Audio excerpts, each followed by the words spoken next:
The headlines, several group calls for accountability and end political dynasty during the EDSA 40th anniversary.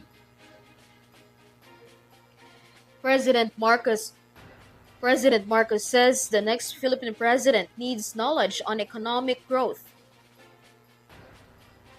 Ex-Philippine President Rodrigo Duterte waives his right to appear on the pre-trial detention hearing. The Supreme Court reschedules oral arguments on the general appropriations petitions one day earlier.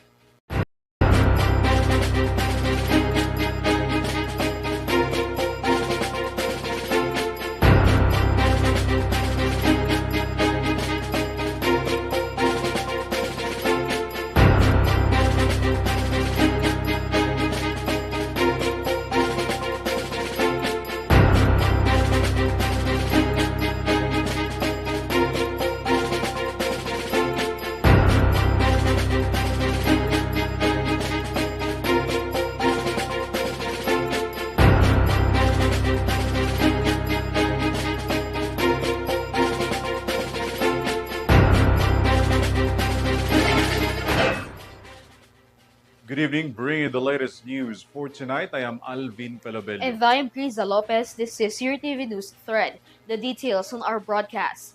Calls to end corruption and political dynasties echoes once again as the nation commemorated the 40th anniversary of the historic EDSA People Power Revolution. Lawmakers, church leaders, and civil society groups gathered at the People Power Monument to honor the legacy of the peaceful uprising while urging reforms to address long-standing governance issues. More from this story. 4 decades have passed since the EDSA People Power Revolution erupted under the administration of Marcos Sr. And in those 4 decades, the presidency has returned to a Marcos, the very position the Filipinos strip away. In commemorating the anniversary of EDSA People Power Revolution, the Filipino people is calling to end the corruption and terminate the political dynasties prevailing in the government.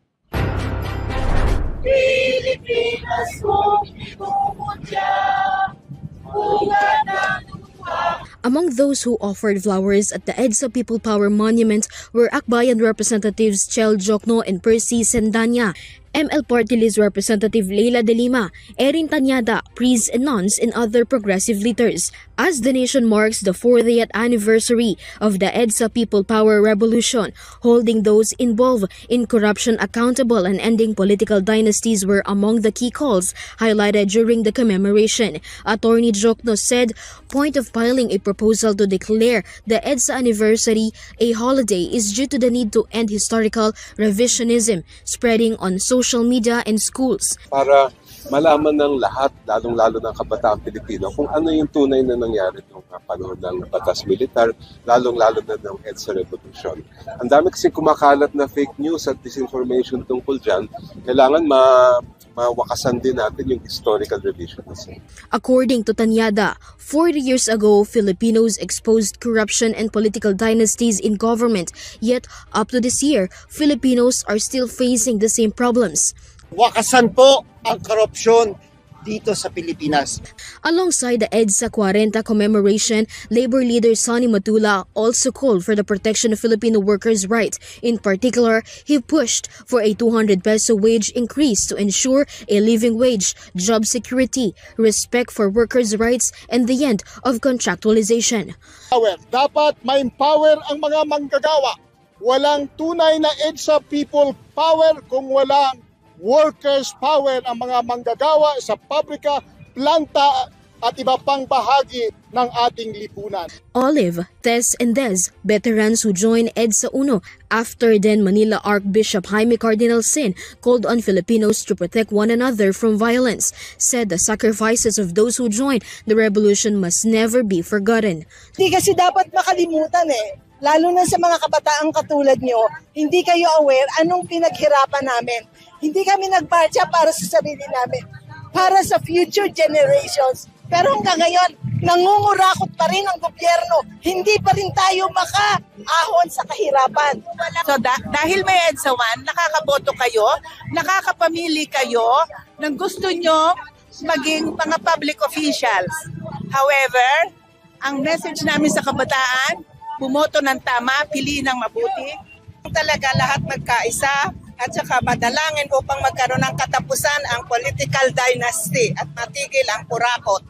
Gigi Wong, who also took part in EDSA Uno, recalled life under martial law in 1986. According to her, the youth need to learn what truly happened during martial law that pushed Filipinos to stage a revolution. She also lamented that only a few books now tell the stories of what really happened during the time. In my opinion, and I suppose the opinion of a lot of people, whatever happened in the past, that's history, good or bad, that's a part of who we are, what we are as a people. At dapat andun siya. Kaya tinraitor ka ng tao na inaakala mo na hero mo, kaya hindi.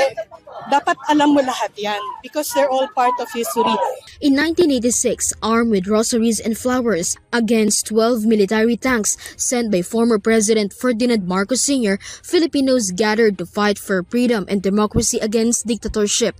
On February 25, 1986, Corazon C. Aquino took her oath as the 11th President of the Philippines, while the Marcos family fled to Hawaii that same evening. The call of Jaime Cardinal Sin through Radyo Veritas is one of the key of the peaceful uprising to protect Filipinos. Despite attempts to use military force, peaceful protests and prayers of the people prevailed during the regime eventually fell, becoming a symbol of the restoration of democracy in the country.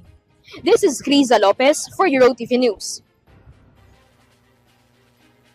A peaceful morning protest escalated into a minor commotion after a group attempted to force their way through police barricades. The struggle broke out near the EDSA shrine when a small group of protesters refused to follow the one-lane policy set by the authorities. More from this report. Several progressive group holds mass demonstrations along EDSA Shrine in Ortigas Avenue, along with the commemoration of the 40th anniversary of EDSA People Power Revolution. Their call is to hold accountable those beyond corruption and to end the political dynasty.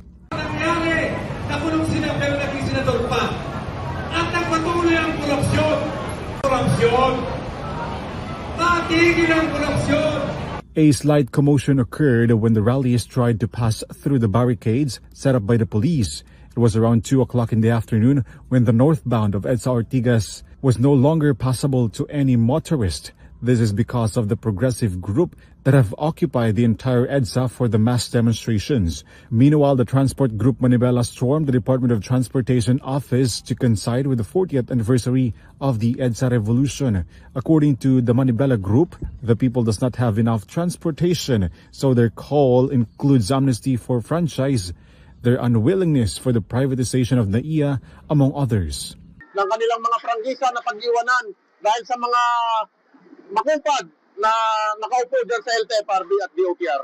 Manibela believes in the spirit of EDSA People Power, so they also joined the call for the advocacy in commemorating the historic EDSA revolution. Buhay ang diwa ng EDSA dahil sinasabi natin, palayain ang mga tsuper, palayain ang mga operator, ang mga mananakay sa kooperatiba na nanggigipit sa ating mga kasamahan. Ang konsolidasyon ng DOTR, ng LTFRB na siyang pasimuno o pinagmumulan ng korupsyon. This is ALVIN PELOBELLO for Eurotv News. In commemoration of the 40th anniversary of the EDSA People Power Revolution, the 3rd trillion peso march also took place, condemning individuals involved in government corruption. Henry Nicolas has more. The Philippine National Police described the commemoration of the 40th anniversary of the EDSA People Power Revolution on Wednesday as generally peaceful, save for an isolated incident reported earlier at the EDSA Shrine. Tension erupted in Ortigas after some protesters allegedly threw objects and attempted to occupy the entire southbound lane of the road, leading to their arrest.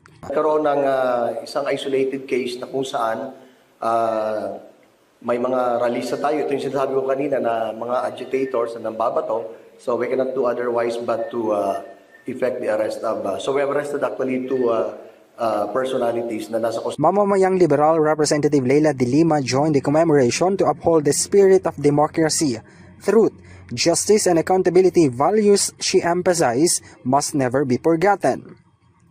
De Lima expressed hope for an end to systemic corruption and those involved will be held accountable. The lawmakers stressed that today's youth must be vigilant versus historical revisionism and ensure that the past is not buried in oblivion. Nga nakaraan. Kalat ng mga kasinungalingan, manigas kayo. You will not succeed in your evil designs of maintaining a culture of lies. Yung mga propagation of lies. Hindi dapat yan nangyayari ngayon. The massive disinformation. Meanwhile, the QCPD crowd estimate reached 3,500, which is lower than the total crowd estimate on November 2025. Kiko Aquino, co-convener of the Trillion Peso March movement, expressed his support for the protesters, citing their shared belief in ending corruption. Ako, yung pag-asa, yung faith choice ko yan. So parang kahit na gaano mang kahirap yung pinagdadaanan natin, pag pinili po natin mawalan ng pag-asa ay tuluyan ng walang magbabago. No? So ako po ay sana kahit na talagang nakapabahala, nakakalungkot yung mga nakikita natin sa ating paligid, I hope people make the choice to continue to hope. Keiko added that the corrupt politicians and individuals must be fully held accountable to achieve the true freedom they are fighting for. A struggle, he says, is dedicated to the nation and the youth. He affirmed that they will continue to fight for the truth that reflects the essence of the EDSA revolution. A total of approximately 6,000 participants attended to the both event. Several minor incidents were recorded, including cases of dizziness and individuals with heart conditions due to the intense heat. This is Henry Nicolas for Eurotv News. As the country marks the anniversary of the historic EDSA People Power Revolution, the Catholic Bishops' Conference of the Philippines has launched a new formation program aimed at promoting good citizenship rooted in faith and social responsibility. Mia Layagin with the report. In celebration of the 40th anniversary of the historic EDSA People Power Revolution on February 25, the Catholic Bishops' Conference of the Philippines also launched a formation program towards good citizenship. In the pastoral letter, CBCP expressed unity in commemorating the EDSA Revolution's contribution in the Philippines break free from abusive government system through united Filipino citizens. While the revolution conveys messages of peace and freedom, CBCP expressed awareness that the Philippines have not fully attained the dream the revolution aspired for the nation 40 years ago. CBCP said that issues like corruption, poverty, criminality, dishonesty, and betrayal are still rampant, with more Filipinos losing hope towards reform and change. In response to these challenges, CBCP launched the Katipunan Formation Program for Good Citizenship and encouraged all dioceses to launch the program in the earliest time possible.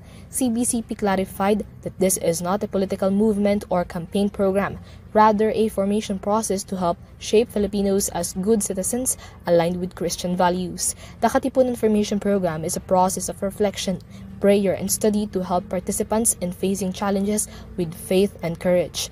Aside from echoing lectures of the Ten Commandments and of the Gospel, the program was also inspired by other resources including Apolinario Mabini's Decalogue, Emilio Jacinto's Kartilla ng Katipunan, and former President Manuel Quezon's Code of Citizenship. The program proposes 5 concrete commitments to translate faith to actions, such as prayer, taking a stand, holding accountable, pruning, and hope. CBCP added that the program seeks to help Filipinos rediscover their role in shaping a country that upholds justice, truth, and peace. This is Mia Layagin for Eurotv News. President Ferdinand Marcos Jr. has outlined what he believes should be the top qualities of the country's next leader, emphasizing the importance of economic competence and genuine love for the nation. At the ASEAN Editors and Economic Opinion Leaders Forum, the president said future leaders must be capable of sustaining growth, ensuring job security, and keeping inflation low as the country prepares for the 2028 elections. More from this report. At the ASEAN Editors and Economic Opinion Leaders Forum, President Ferdinand Marcos Jr. shared the qualities he anticipates Filipinos to look for when choosing the next president in 2028. According to President Marcos, the first quality of a president is having knowledge on how to grow the country's economy. He added that this includes ensuring job security for Filipinos, maintaining a low inflation rate, securing food supply, and strengthening production in the Philippines. Because growth is about productivity. How do you make your working population more productive? How do you support them so they work better? How do you fix the education system so they're better trained? How do you make sure that they're healthier? How do you make sure that they don't worry about food? Those are the kind of people that you need, that we need, are the people who actually are thinking about not politics, but how to make the country better. He further said that the Philippines needs leaders who understand nation building and people who genuinely love the country. We are about nation building. I didn't hear that anymore. So we need to have nation builders, people who want to make the Philippines better, people who actually love the Philippines and love Filipinos. According to President Marcos, he already sees several individuals who have the capability to lead the Philippines and to continue the initiatives he has started. And I'm glad to say, exceptional people in government. And you will endorse this person very soon? Not soon. Not soon. The timing is everything, Rico. This is KRIZZA Lopez for Eurotv News. Former President Rodrigo Duterte has waived his right to appear at the key pre-trial detention hearing before the International Criminal Court as proceedings continues over the crimes against humanity charges linked to his administration's war on drugs. Mia Layagin reports. The International Criminal Court Pre-Trial Chamber 1 tackles this week the crimes against humanity charges filed against former President Rodrigo Duterte in relation to the alleged extrajudicial killings linked with the administration's war on drugs campaign. During the first 2 days of the 4-day session, the prosecution and defense have initiated their opening statements as well as the evidences of the alleged crime that will be used in determining whether Duterte will be pushed for trial. This process is only the beginning, but for the families of the alleged EJK victims, this is a significant milestone in attaining the justice that they seek. While the victims' camp hoped for his appearance, Duterte was allowed to skip the hearings, both the in-person and virtual attendance, after he waived his right to appear during the proceedings. With this, Duterte won't be appearing in all the 4-day session of the confirmation hearings. Aside from the confirmation of charges hearing, ICC is also preparing for the hearing on the review of Duterte's detention set on February 27.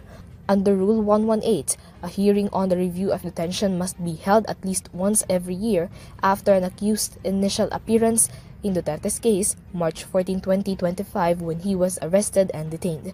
The hearing seeks to justify the continued detention of Duterte. In line with this, in the February 23 submission of the defense, they conveyed Duterte's request to waive his appearance in the said pre-trial detention hearing. The defense explained that while this is under the rules, there is no mandate that the accused is required to be present in the hearing. While the chamber is yet to release a decision, the court released the scheduling order in relation to the hearing. The prosecution and defense have 20 minutes each for their submissions, while the victims' camp have 15 minutes. This is Mia Layagin for Eurotv News. Following the controversies that sparked regarding the unprogrammed funds and budget insertions under the General Appropriations Act or GAA, some lawmakers and groups have filed a petition challenging the legality of the national budget. Among the budget petition are the 2024, 2025, and 2026 GAA due to alleged anomalies. Presently, there are 3 petitions for certiorari and prohibitions pending before the Supreme Court seeking the declaration of some amendments and provisions under unprogrammed funds as unconstitutional. SCN Bank initially set the oral arguments for the consolidated petitions on April 8, and April 22, 10 a.m. at Baguio Session Hall. However, in its newest announcement, the Supreme Court rescheduled the oral arguments, adjusting it a day earlier. With this, the oral arguments in relation to GAA petitions are set on April 7 and April 21 instead. Among the cases to be tackled are the petitions of late Albay Representative Ed Lagman, former Camarines Sur Representative Gabriel Bordado Jr., former Basilan Representative Mujib Hataman, former Senator Aquilino Coco Pimentel III, and former Davao del Norte Representative Pantaleon Bebot Alvarez. More than 2 million new voters have signed up ahead of this year's barangay and Sangguniang Kabataan elections, according to the Commission on Elections. The poll body says registration continues nationwide as preparations ramp up for the November polls. Vanessa Cleophas tells us more. The Commission on Elections, or COMELEC, reported that 2,382,364 new voters have registered with the Commission over the past 4 months, following a few months left before the scheduled 2026 Barangay and Sangguniang Kabataan elections, or BSKE, set on November 2 this year. According to COMELEC Chairperson George Erwin Garcia, the highest number of registrants came from Region 4A with a total of 424,454, nearly half of whom are women. This was followed by the National Capital Region, or NCR, with 253,202 registrants, including 3,279 who registered through the Special Register Anywhere program conducted at the main office. The COMELEC said that voter registration will run until May 18, 2026. In the remaining months before the registration deadline, Special Register Anywhere program booths have been set up in selected locations nationwide to make registration more accessible for those who wish to vote. The Commission also continues to conduct voter education activities in schools and communities in preparation for the upcoming BSKE. COMELEC strictly reminded the public that only valid government-issued IDs will be accepted for voter registration. Cedulas, barangay IDs, company IDs, certificates, and police clearances will not be accepted. Voter registration covers first-time voters, transfer of registration, correction of entries or change of status, and reactivation.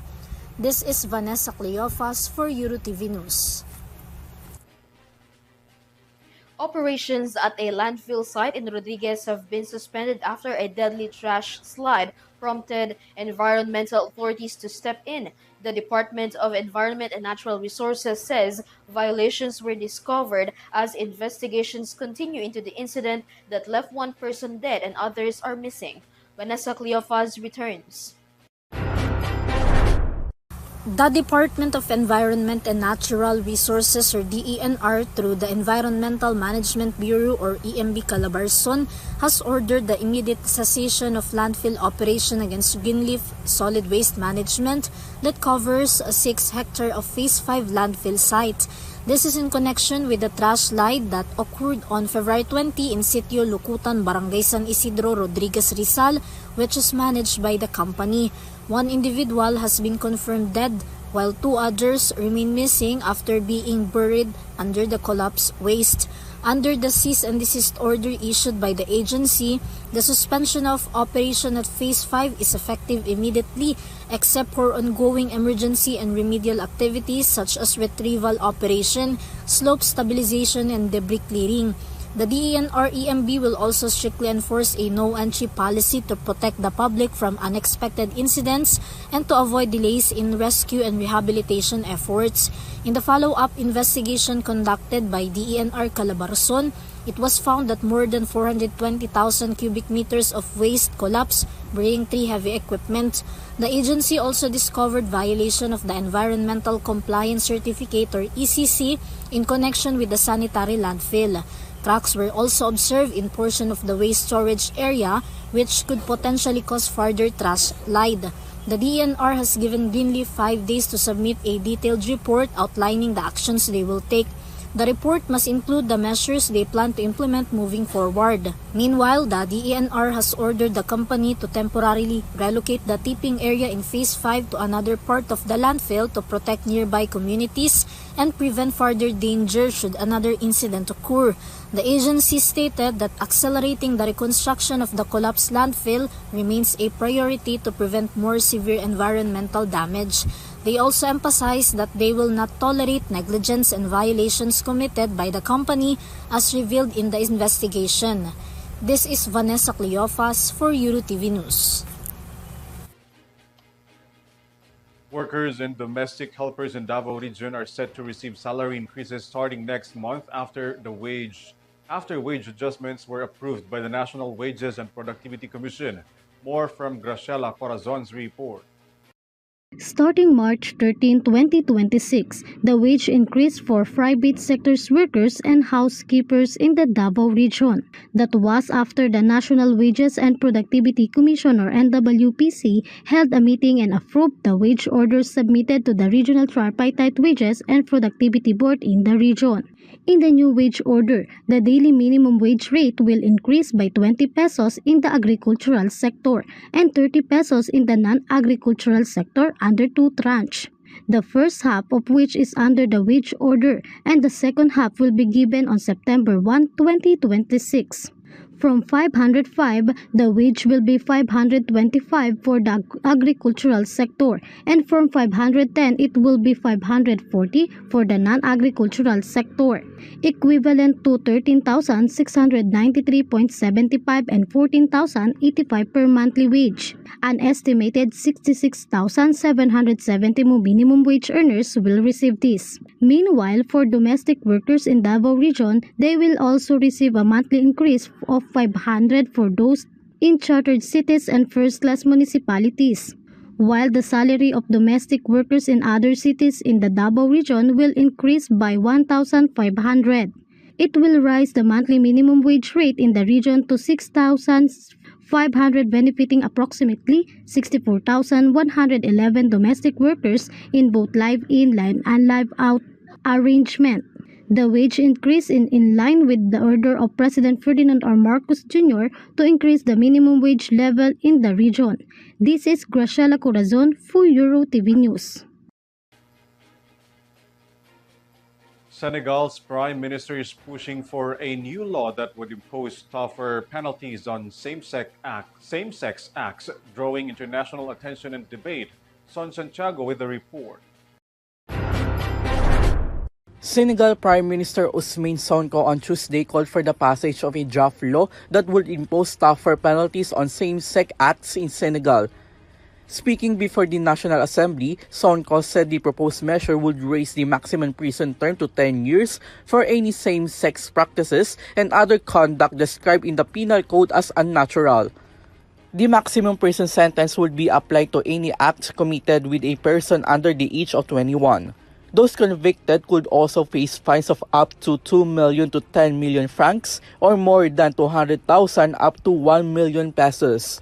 Under the current Article 319 of Senegal's Penal Code since February 1, 1966, anyone found guilty of committing what it describes as an improper or unnatural act with a person of the same sex faces 1 to 5 years in prison and fines ranging from 100,000 to 1.5 million francs. The draft law has already been adopted by the Council of Ministers but must still be ratified by Parliament before it can take effect. A date for the vote has not yet been set.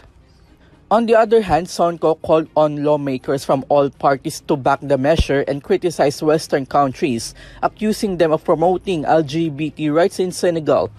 Meanwhile, based on the LGBT Equality Index ranking of 197 countries, Senegal ranks 191, showing that it is not a LGBT-friendly country. This is Son Santiago for Eurotv News. GMA Sparkle Artists has released the official poster for the upcoming Sparkle Run 2026. The event is partnered with Department of Tourism, Culture and Arts of Manila. Samartos has more. Get ready to have fun and participate in one of the colorful and exciting surprises in a lively fitness activity with your favorite Kapuso artist. In a recent social media post, GMA Sparkle Artists unveiled the official poster for the upcoming Sparkle Run 2026. This marks the very first Sparkle Run, which also served as the way to bring together fans and well-known stars in the industry in a joyful gathering to celebrate compassion and health. Sparkle is also partnered with the Department of Tourism, Culture and Arts of Manila and Run Rio Incorporation. Participants will pass through several historic landmarks in the city of Manila, with up to 8,000 runners from various communities expected to join. The said event will have 3 km, 5 km, 6.6 km, 10 km, and 16 km runs, and those who want to participate will be able to avail with a cost of 1,000 pesos up to 4,300 pesos. Meanwhile, the Sparkle Run 2026 will take place on May 30 starting at the Quirino Grandstand in Manila. This is Sam Martos for Eurotv Showbiz News. And that's the latest news for tonight. You may visit yourtvph.com for more news and information. Once again, I am KRIZZA Lopez. You may also catch our live broadcast through our social media accounts and via Extreme channel. I'm ALVIN PELOBELLO. Thanks for joining us. This is Eurotv News Trend. Stay safe. Have a good night, everyone. Happy 40th.